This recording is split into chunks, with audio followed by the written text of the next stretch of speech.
Hi once again, everyone. I've got an interesting watch here. This is from the Heritage series by Bulova. It's called the Lunar Pilot.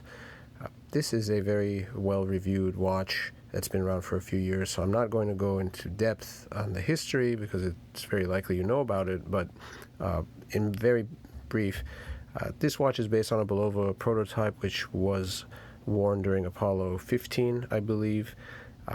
It bears strong resemblance to Omega Speedmaster because the initial design was based on the requirements that NASA was looking for in a watch to select for the moon mission.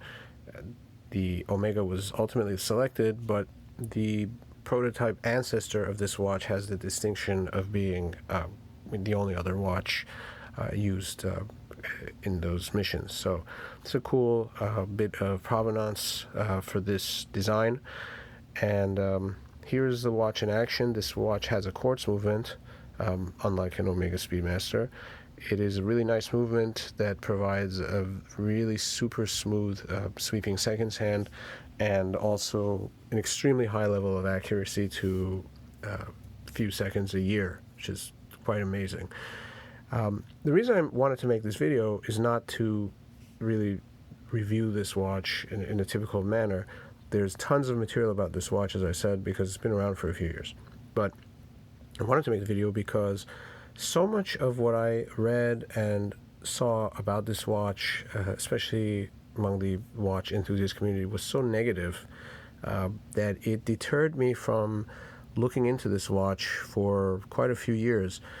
Despite my love of Omegas, I don't have an Omega Speedmaster, something that I might eventually save up for, but not having one of those, to be able to have a watch that is similar in style and with a genuine history behind it is definitely a cool thing that I normally would have jumped on, but for the fact that there was so much negativity about this watch that I read, that it sort of tainted my mind and made me ignore this watch.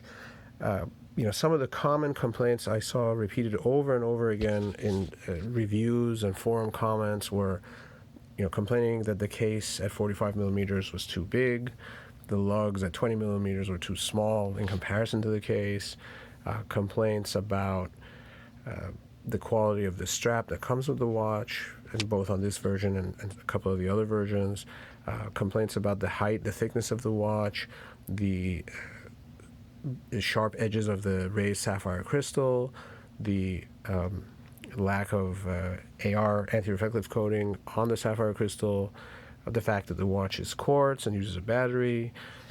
It really astounded me. I shouldn't say astounded me at first, but it really affected me to read all that, and as I said, it made me not, killed my interest in the watch for a while.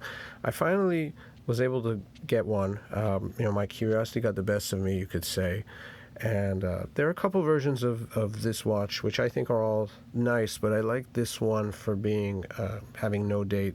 The other version has the date, and I like this one because it has the more older style Bulova font. The first version of this watch that came out, I think, has the newer font. Bulova's written in the newer font. Not a big difference, but I liked it. I like the way it's presented on this watch. And so, actually having worn this watch and handled it for some time, I quickly realized that a lot of the negative comments about this watch are probably coming from people who didn't actually even own it or use it. Meaning, people see specs listed, people see 45 millimeters, and immediately are quick to make a comment about the watch being too big, and oh, it's a shame, Bulova made a big mistake with this one, etc. While it is a 45 millimeter case, it's a very comfortable watch. I don't think it looks bad. I think the size works very well with the layout of the subdials. This is not a watch case that doesn't match the dial or the size of the movement, where you have all this negative space or things crammed together. It's designed with purpose. It's obvious when you look at it, and it looks great.